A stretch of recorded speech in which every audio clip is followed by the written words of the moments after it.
I like to use shade and light in a way that adds dimension to the face, but doesn't necessarily make the face look heavily contoured. So I'm gonna start with the skin, and I'm using the Hourglass Vanish Stick foundations, which are a kit staple for me. I like to use them dually as both a foundation and a concealer. So what I'm gonna do is start with the shade Porcelain using this Real Techniques setting brush. What I like to do is take the product onto the brush first, and I'm starting with the coverage in the center of the face, but I'm also gonna focus on the areas like the high points of the face. So I'm kind of taking it a little bit in the triangle of light area, which is basically like under the eye, out to here, and then down. It's like the light that happens in the center of the face. And we'll further create that effect when I add the slightly darker shade of foundation in the contoured areas, and we'll enhance this sort of like triangle using that. And this brush, even though it's sort of like medium-ish sized, it still can really get into like the little spots like around the nose and stuff. So this kind of, you can use it for your whole face. Now I'm going in with the shade Buff, which is slightly darker than the Porcelain shade. And this is what I'm gonna use in the areas of my face that cave in, that are concaved, right? Yeah, concaved is the word. I'm intentionally not using the words contour and highlight. Maybe I did say that earlier, but I'm trying to get the point across that you use the darker shades in the places on your face that actually go inward.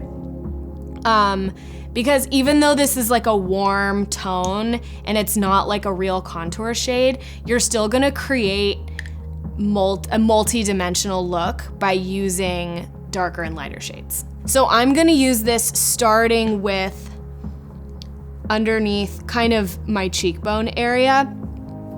And I'm not just like concentrating the application right under my cheekbone as I would if I were really using a shadow like taupey contour color, because this is just like a general effect, sort of. I'm not wanting to create full-on shadows. Now I'm gonna create dimension in the eye using these Laura Mercier Caviar eyeshadow sticks. One is like this sort of beigey, like more like cream actually. It's like off-white to beige, and the other is a little bit darker than that.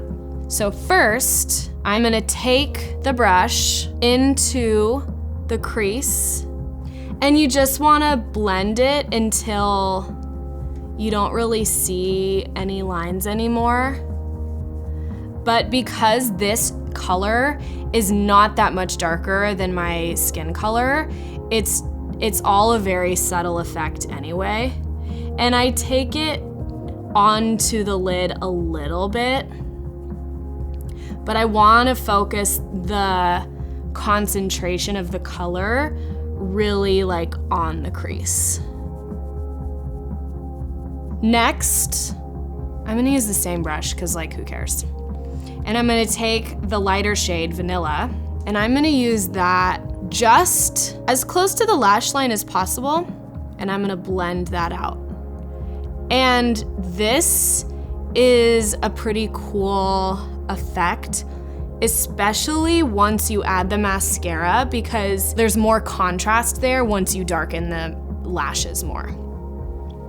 If you really want to, you can take a little bit into the inner corner, just like as a very subtle inner corner brighten without it being like shimmer in the inner corner of your eyes.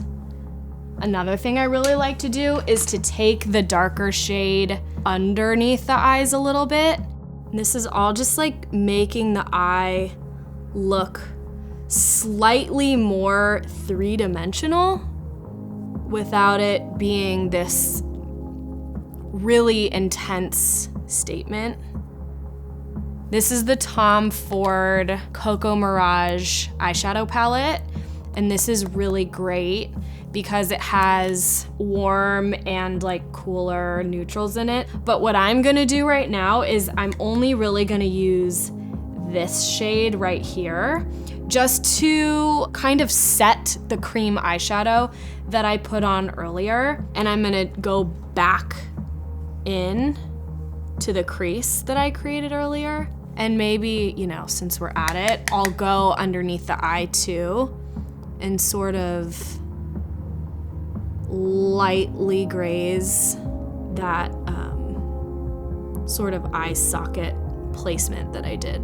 Whatever your skin tone may be, whether you're really fair like me or you're using deeper tones if you have a deeper skin tone, the idea is that it should just be really easy to blend out because the colors are very close to your skin color. Like one color is slightly lighter or the same as your skin tone, and then one is slightly darker than your skin tone.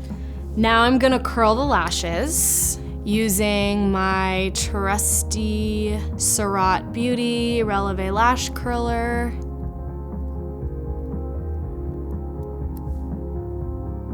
And I'm using this mascara by Stuart Beauty. This is a brown mascara, which I feel like is sort of an underlooked mascara color. Everyone just automatically goes to black, but on a look like this that is kind of about subtlety, I think that brown mascara would be really pretty.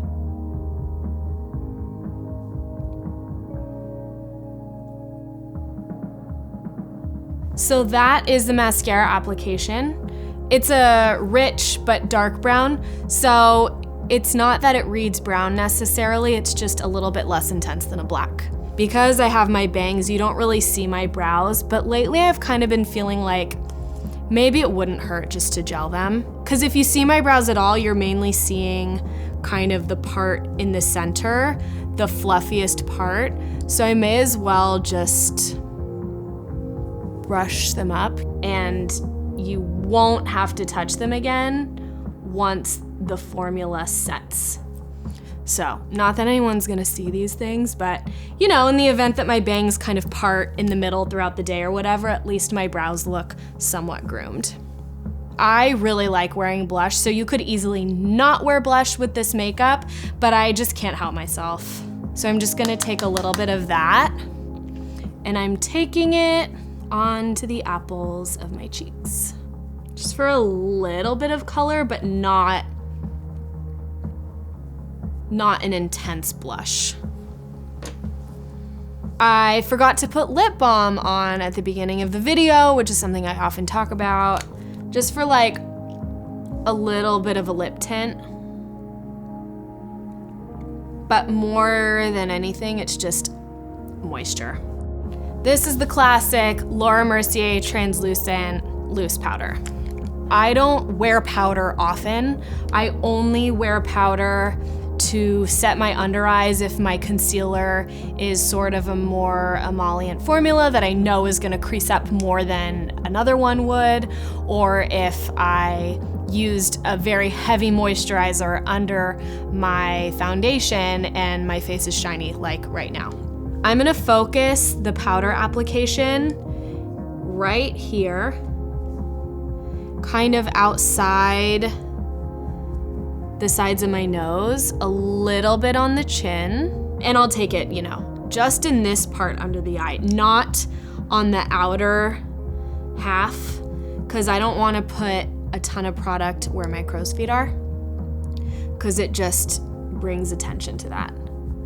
So that is the final look, sort of just a little bit of friendly dimension, just to enhance your bones of your face.